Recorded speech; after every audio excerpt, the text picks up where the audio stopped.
You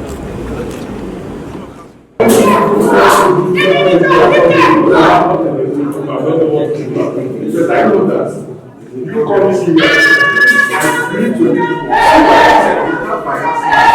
and go back and tell them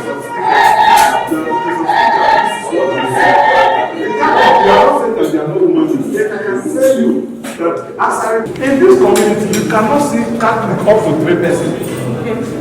In this community, in fact, when they told me there's a to please, so you see by yourself. But again, use this message, this opportunity, go back and tell the Honorable Minister, who is now to be the landlord of Nigeria, tell them that, say that Minister, that this is what we did for the Calabar on that side of it. Nigeria was a criminal zone. Nobody, if anybody is not a criminal, without anybody that can walk down there, nobody, even the people, and the school that you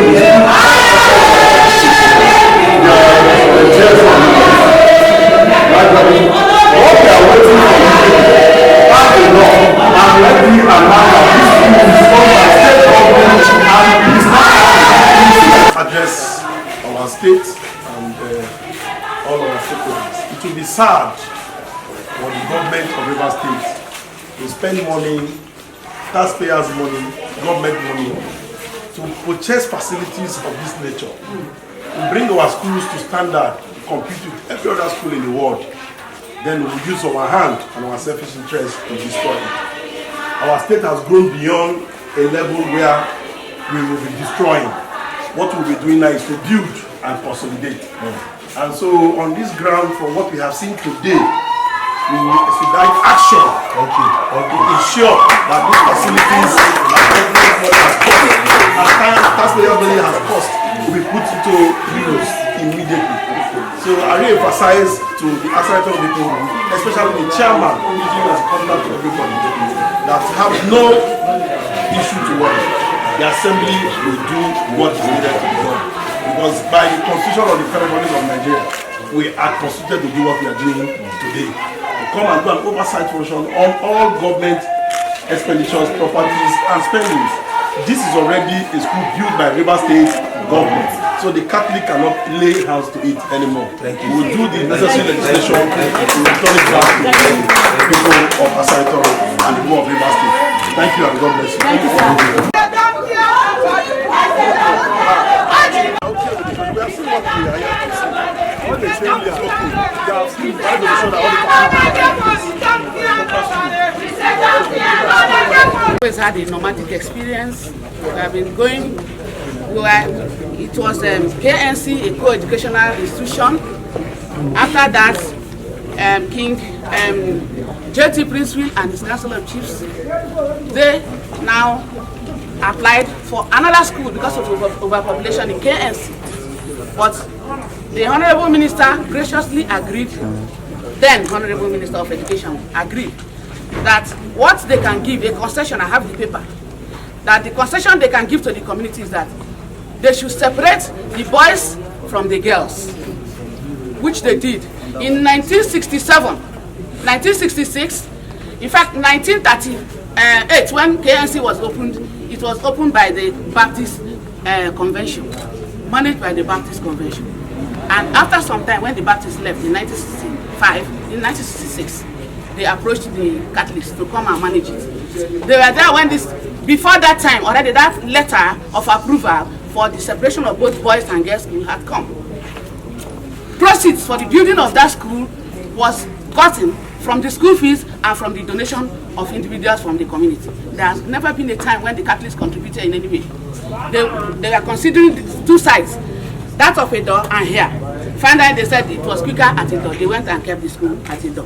In 1967, in March, when that school was opened at Edo, Father Butler, the Minister of Education, he said they can separate the boys from the girls, but it must be managed by one principal. I have the document.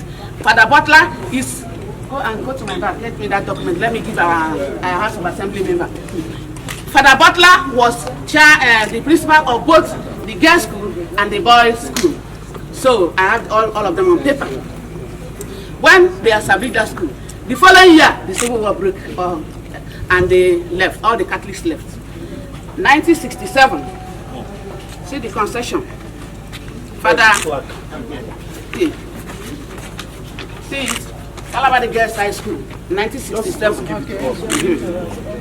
He was also admitting boys, girls, and boys. The same Father Butler. So, that concessional letter, I can always give to this thing again. Supply of materials and everything. Even when the Bishop Okeji that brought Father Butler here, when we had the first Calabar National, Calabar Girls High School Inter-House Sports at the site at the door, he went and witnessed the place. I don't know how a Catholic can say and call Calabar Girls High School. See what he said, Mary Wood, because there was no road. The site was through the woods, and everything Catholic, you know, is Mary.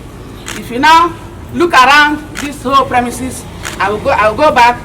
The principal will take you around. You will see there's no vestige of Catholicism anywhere.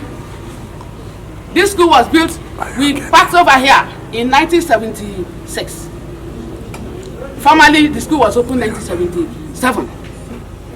In 1970, after the Civil War, when Buguma people went and placed a signboard at that community place, that was where Calabar Girls High School was sited.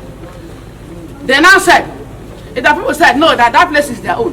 How can you now put Calabar Girls High School and write Buguma in the land? So there was a prolonged court case. And in 1974, it was ruled because of aquatic differences, boundaries, in favor of it. So every Calabar Buguma person, they were all carrying the properties of all of them back to KNC. That was where I started my class 1 in 1974 at KNC.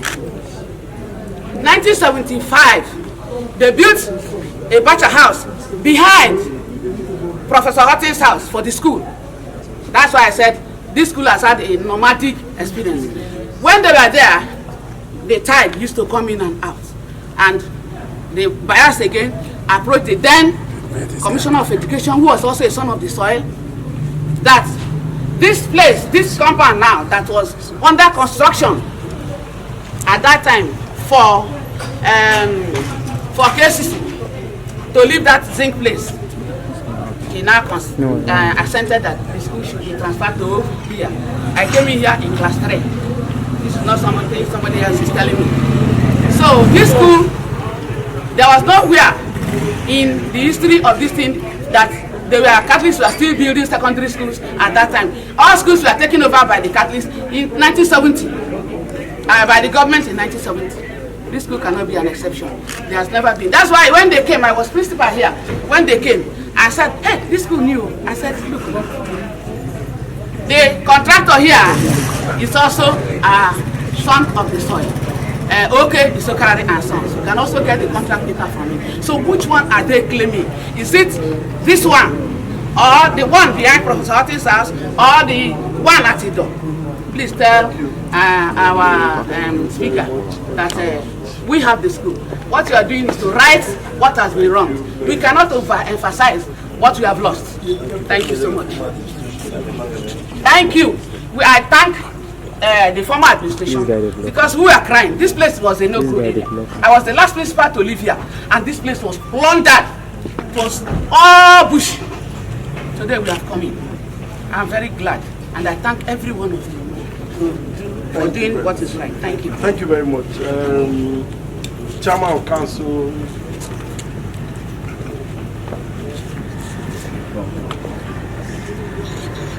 Chairman of Council, very revered members of the Education Committee, I bring you warm greetings from the 10th Assembly, especially from our leader, the Speaker of the 10th Assembly, Right Honorable Martins, Chike Amewu.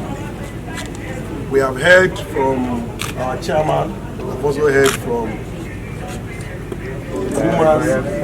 the Bias and the CDC, and she has taken us through the journey of how this school has come. And she also said she was a principal at the time. What that means is that she understands everything that has to do with this school. Let it be on record that the son of this soil, your own member, the one you voted for, raise it in the chambers, the attention of all members of the Rivers State House of Assembly, that this school should return back. And if you understand the principles of lawmaking, you will know that that is the reason why you voted for your son. And so the bill has passed through the first reading, second reading, and it has been committed to committee level, which I happen to be the chairman of the Committee on Education. So we decided to come and see for ourselves what it looks like. And I am happy that from all the explanations and investigations we have done so far, it shows that what was used to build this school to make this standard is River State money, and from the River State government, and from the past administration, which is our leader, Wike, was the one that gave an order that this school should be built and be brought to this form. So without any iota of doubt, Rivers money cannot produce this, and it will not have that Rivers name. So be rest assured that we'll go back and conclude our report and talk to our colleagues, especially the speaker, and your wish will be done. Thank you. Why will your wish be done? This assembly, 10th assembly, cannot be distracted. Our intention is to ensure that the overall interest of River State is carried to the next level. The joy I see in the faces of all the Asante people gives me confidence that we're on the right track. And so that is why we have voted. We have voted to make laws to better our state. We have voted to make our people happy. And so the reason why we have voted is that this school will return back to government. When this school is returned back to government and gazetted, you will enjoy the full support of River State government. Government is the three arms. This is the arm of government. So as we are here now, government is here. We have come to look at what our money has cost, and we are impressed with what the contractor have done. So be rest assured that the speaker and members of the 10th assembly will never be intimidated. We will continue to do our best to protect the interests of Rivers people. No one man is bigger than River State. Every man and woman is a stakeholder in the state. And this Calamari Girls Unity School is the school that connects all the Calabari girls. Yes. We are interested in the development of our women. In the State Assembly, our former leader brought to us 7 women, which one of it is here today. And our interest is that this school will produce more women. So we will ensure that this school stands the test of time, and all the wish which your representative has put in that bill will stand.